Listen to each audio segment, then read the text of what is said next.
La yuca, en la época de los abuelos, ¿no? De los abuelos, sí. Sí. Vamos con la asambleísta Marjorie Chávez, asambleísta social cristiana, para hablar del tema de seguridad, ley de todo. Ramiro, arranque usted. A ver, sí, perdón. Un mensajito de Enrique Mármol nos dice, a mí me asaltaron la semana anterior en el mismo lugar. Doctor, un abrazo a Enrique Mármol Balda, caramba, solidaridad con usted. Un gran abrazo. Y saludar a Fabricio Rechuán, que nos escucha todas las mañanas, de su señora esposa.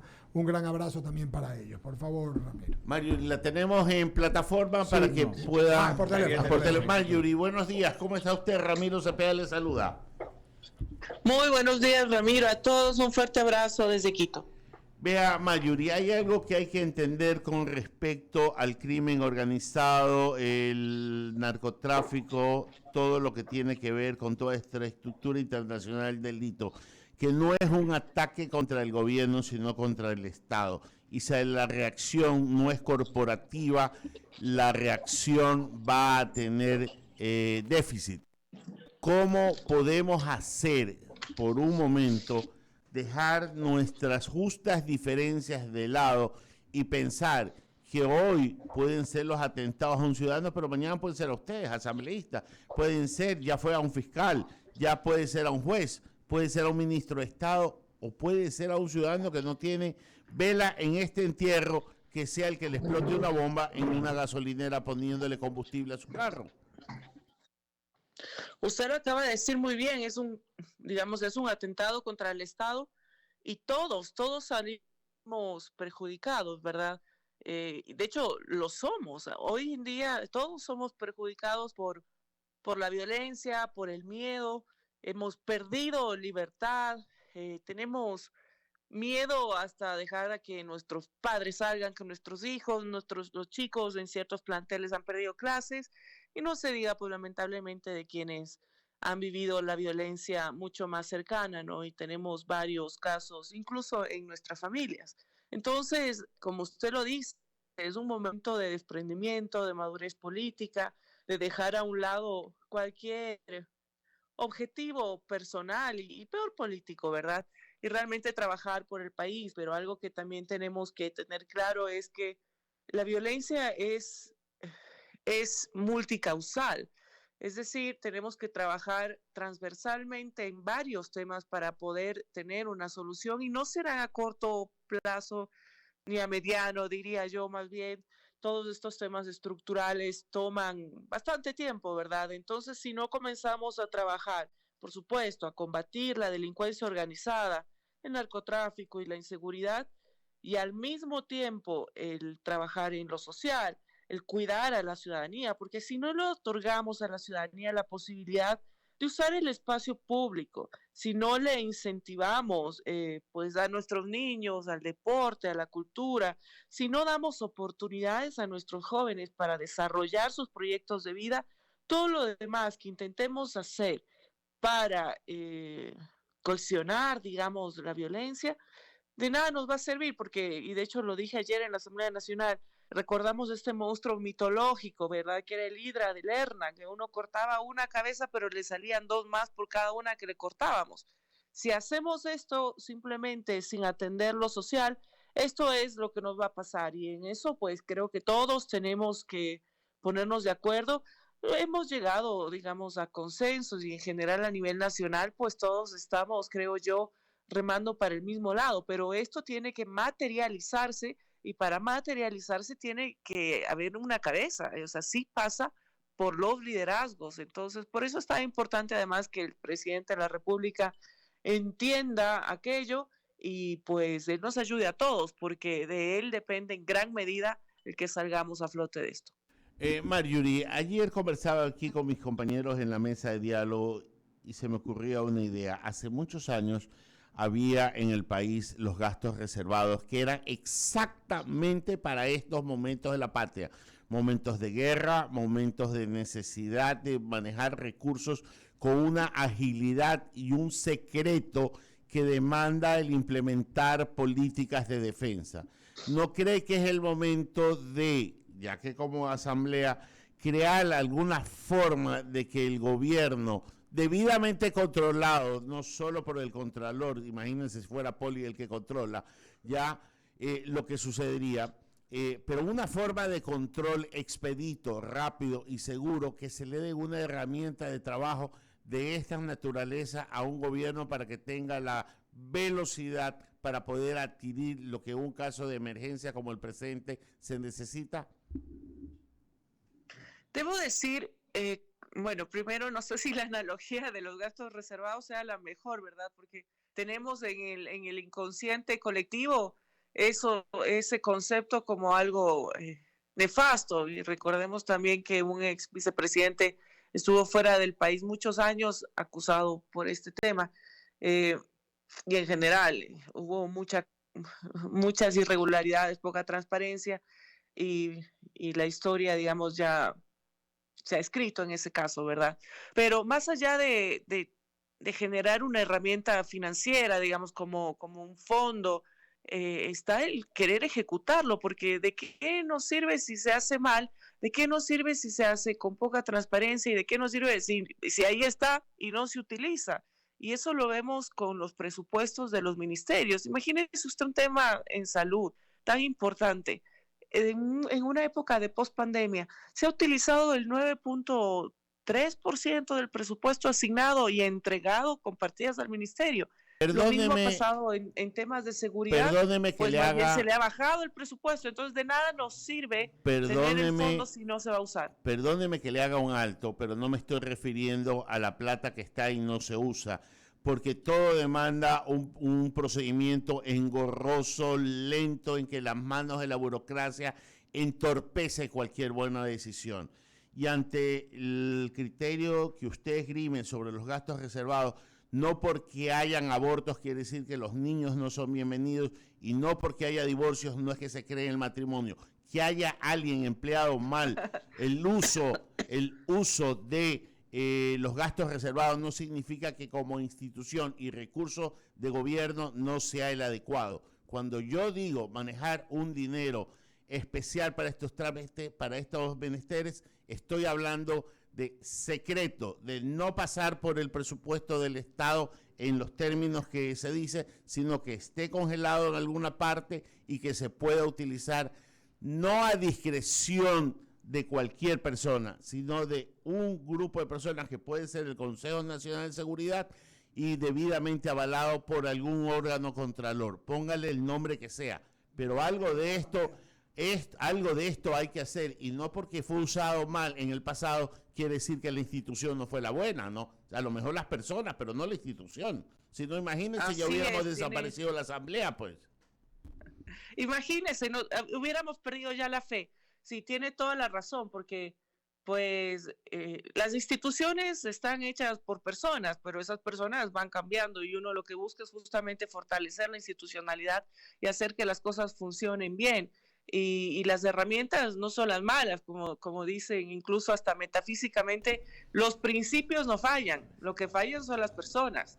Entonces, pues si es una buena herramienta, ojalá se pueda usar. Y en general, pienso yo que nos hace falta mucho aprender del pasado. Es decir, si tenemos hombres y mujeres de Estado en el concepto amplio, es gente que sabe aprender de los errores de otros países, en este caso, por ejemplo, o de nuestro país también, y también de los aciertos. Y eso, pues, nos permitiría tomar buenas decisiones, pero esa sensibilidad pues no la tiene cualquiera, ¿verdad? Y ese desprendimiento de aceptar las buenas prácticas y ponerlas en práctica en un momento determinado, tampoco es de cualquiera. Se necesita efectivamente de un estadista que sea capaz de hacerlo, y en ese sentido, pues vemos, yo al menos en lo personal tengo bastantes reparos a la gestión que se ha realizado por parte del Ejecutivo, y no solo en este tema puntual, en la semana tan violenta que vivimos, ¿verdad? A partir del 1 de noviembre, sino en general, pues estos 18 meses, usted dice, sí, podemos tenerlo para un momento de crisis como el que vivimos ahora. Pero esto se pudo evitar en 18 meses y no se ha tomado acción. Buenos días, es Eduardo Mendoza Paladines. Usted sabe que yo la tengo en alta estima, sobre todo porque es una luchadora de las libertades. Hemos compartido y nosotros hemos peleado muchos años por la libertad y el tema de su esfuerzo en el tema de ley de comunicación es reconocido por todo el mundo. Así que ya conversaremos de eso también. Pero hoy le cambio para seguir en el tono que estamos hablando hoy, que es la seguridad. Ayer en la asamblea, repito, y es Eduardo Mendoza Paladines, a propósito, saludo a Javier Segarra, que ya está en plataforma, hermano querido. Usted me dice si después de mí quiere intervenir. Después puede, buenos días. Ya, entonces seguimos con usted después, don Javier. Ayer un grupo de asambleístas, entre los que estaba, de los que me recuerdo, Fernando Villavicencio, con quien hablamos hoy día, Ricardo Vanegas y algunos más, hicieron un grupo, dijeron que se conformaron, se unieron en una comisión para poder investigar los vínculos de la política con la delincuencia organizada. ¿Cuál es su criterio de esto, mi querida Marjorie, si es que le es posible dármelo, por favor? Eduardo, un gusto escucharlo y gracias por la referencia de la lucha. Así es. Ahí seguimos luchando y nos toca seguir luchando porque pues no se ha corregido los problemas más importantes en tema de libertad de expresión. Efectivamente hay varias denuncias a voces, ¿verdad? Lo importante sería que estas denuncias se materializaran y que se hagan de forma, digamos, documentada, como tienen que hacerse además dentro del Parlamento, porque es terrible. Imagínese, o sea, si son ciertas, si esto se llega a determinar que con certeza, pues, ¿en qué manos estamos? Sentados al lado de quién estamos, pues no, ahí en el Parlamento, ¿verdad? Y quiénes nos están representando ante o sea, como ciudadano. Y en eso, pues sí, tendrán parte desde los partidos políticos por incluir ciertos cuadros en las elecciones, ¿verdad? Esperemos que estas denuncias, estos anuncios que han realizado se lleguen a formalizar y podamos tener una respuesta. Es una práctica además común en la región también el término narcoestado, ¿verdad? El narcopolítico.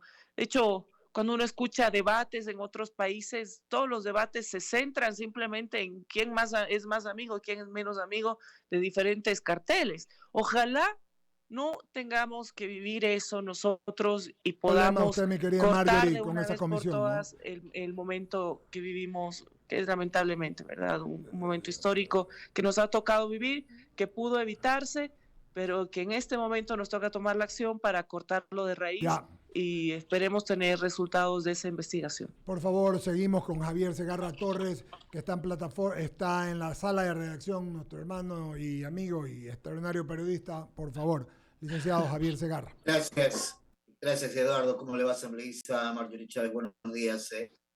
Aquí cabe solamente una palabra, y no sé si coincidamos todos: la unidad de todos los sectores. Aquí no hay que poner ideología política, sino la unidad para luchar contra esas organizaciones delictivas, que no es la delincuencia común, sino lo otro que nos tiene agobiados, no solamente a este país, sino a otros, asambleístas.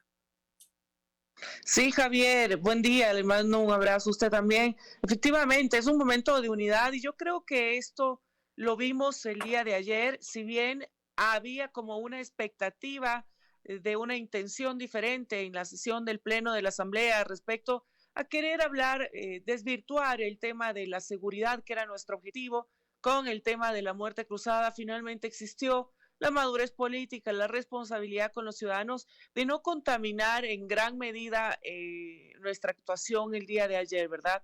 Y nos centramos, no todos, bueno, si escuchamos los discursos se habló de todo un poco, pero en general logramos centrarnos en el tema de seguridad, que como usted menciona es un momento de unidad, un momento en que nos demanda un ejercicio de desprendimiento importante, y porque a pesar de la incompetencia del gobierno de turno y que también yo debo decir una deficiente gestión de los ministros de turno, pues es momento de enfocarnos en combatir la delincuencia, que es lo importante, y además hacerlo con todo el poder del Estado, por supuesto, en el marco de la ley y en el respeto a los derechos humanos. Y en ese sentido, la Asamblea Nacional, dentro de sus competencias, pues lo que tenemos que hacer es fiscalizar, como lo hemos conversado ya, pero darle paso también a otras propuestas que están en agenda dentro de comisiones o que están en el Consejo de Administración Legislativa, que están relacionadas con la seguridad. Por ejemplo, Entiendo que varios partidos han presentado, pero como Partido Social Cristiano nosotros tenemos más de 6 propuestas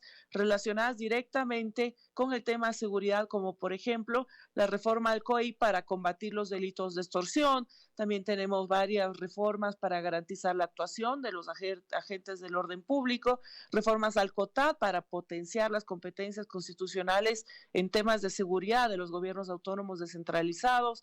Tenemos otras reformas al Código Orgánico de Seguridad del Estado y bueno, también otro debate que es importante llevarlo a cabo, que es el debate del porte de armas.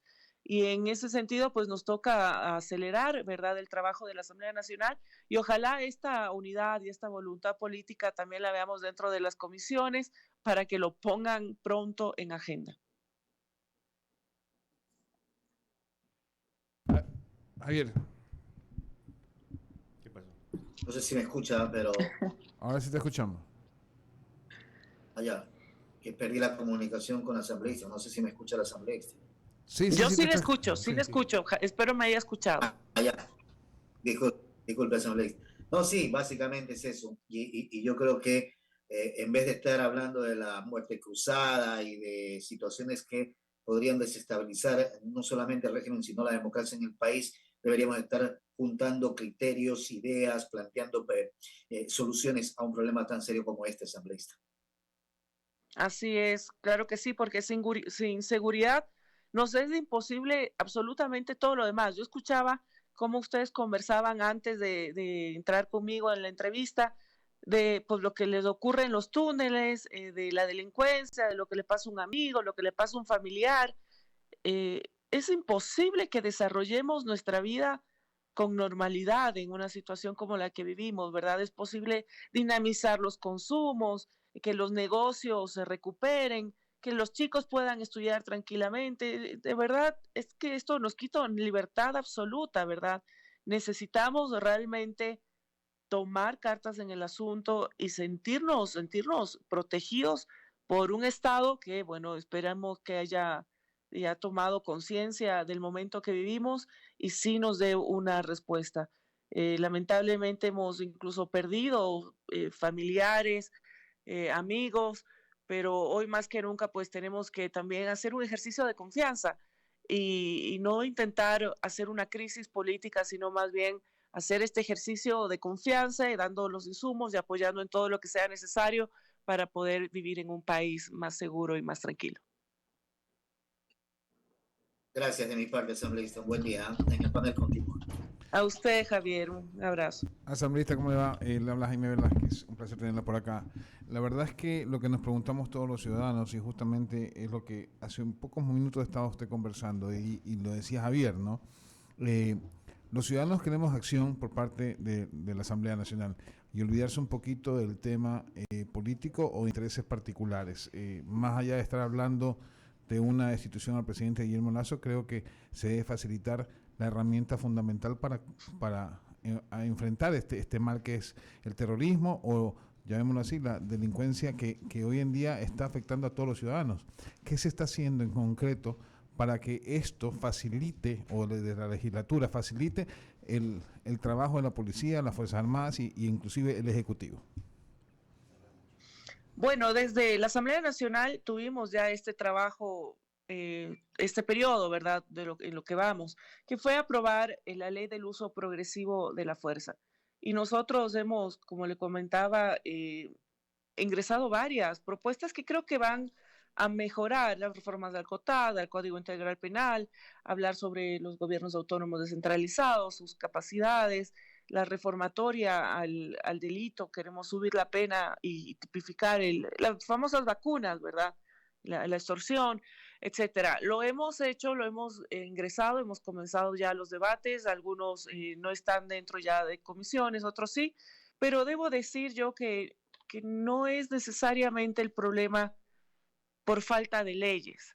Lo que vivimos ahora es más relacionado a una débil institucionalidad, porque con la ley actual o con la ley anterior, por ejemplo, antes de la nueva ley de las reformas del uso legítimo de la fuerza y progresivo de la fuerza, ya teníamos ley y se podía trabajar. El tema es que pues una débil institucionalidad no lo permitía, ¿verdad? Hace que tengan miedo. eh, es todo el sistema, entra la judicatura, los jueces, fiscalía, es decir, somos un país, digamos, que tiene que funcionar con todas sus instituciones al mismo tiempo. Y en eso creo que es lo que también tenemos que enfocarnos y tener que seguir trabajando. Darle a la fiscalía, por ejemplo, autonomía, algo que nosotros hemos pedido ya hace mucho tiempo, el fortalecer a las fuerzas del orden, el que ellos se sientan tranquilos trabajando, el también depurar ciertos elementos de las fuerzas del orden que pues están contaminados y también lo hemos visto en otros casos, como el caso de María Belén Bernal, donde se ha evidenciado que este falso espíritu de cuerpo más bien ha ocultado información. Incluso recordemos que en el informe nosotros recomendamos la separación de algunos elementos de la institución. Es decir, tenemos mucho que trabajar de forma integral, pero todos tenemos que poner de nuestro lado, ¿no? Y desde la Asamblea Nacional, pues seguir fiscalizando, legislando en estos temas con la importancia y la premura del caso para mejorar las herramientas legales, pero como ciudadanos, como padres de familia, como pues individuos, seguir igual apoyando a nuestra comunidad, trabajando, cuidándonos todos, apoyando a las fuerzas del orden para poder salir de este momento tan terrible que vivimos de zozobra, miedo pues, y de angustia. Hay provincias que no han podido ni siquiera trabajar, ¿verdad? Provincias que ya ni vemos las noticias, que ya ni lo sacan, todo lo que ocurre. Yo ahora me enteraba también incluso en Guayaquil de lo que ocurría en Sauces 2, pero porque ahí vive un tío mío, entonces me llamaba a contar lo que ocurría y sin embargo en las noticias ya ni siquiera lo vemos. Entonces creo que todos desde nuestros espacios seguir haciendo que la opinión pública sea la opinión publicada para transmitir realmente lo que está ocurriendo y generar ese nivel de conciencia en toda la ciudadanía. Y por supuesto, desde la opinión de los políticos y desde nuestro trabajo tenemos una gran responsabilidad porque nuestro alcance es mucho mayor y pues mi compromiso y de mi bancada es seguir trabajando por la seguridad. Imagínense, nosotros lo hicimos hace 40 años donde se nos acusó inclusive, ¿verdad?, de ser muy estrictos. Lo bueno es que no se nos acusa de no haber hecho nada. Así que lo volveremos a hacer y volveremos a apoyar a las fuerzas del orden y trabajaremos para que con todo el peso de la ley se pueda parar. Ojalá, asambleísta, ojalá que sea así, porque la verdad es que la imagen que ha dado la Asamblea Nacional hasta estos momentos es que están totalmente fuera de foco, es decir, van en contra de lo que la ciudadanía piensa, no generan ningún tipo de solución, sino solamente trabas. No estoy diciendo por usted, estoy diciendo lo que hemos visto los ciudadanos, pero esperemos que reflexionen y que se unan en contra de un solo enemigo que es la delincuencia común. Queremos agradecerle muchísimo y esperemos tenerla nuevamente aquí en los micrófonos de DI99. Muy amable, ¿eh? Les agradezco a todos ustedes, un fuerte abrazo, un lindo día y siempre a las órdenes. Pues sí, tienen toda la razón, tenemos que hacer este frente común y entender que pues todos construimos el mejor país que queremos. Muchas gracias, un abrazo, un lindo día. A usted. Muchas gracias también para usted. Pagamos corte comercial, Enrique, Javier, Jaime. Tenemos media hora todavía de programa, son las 9:28 de la mañana.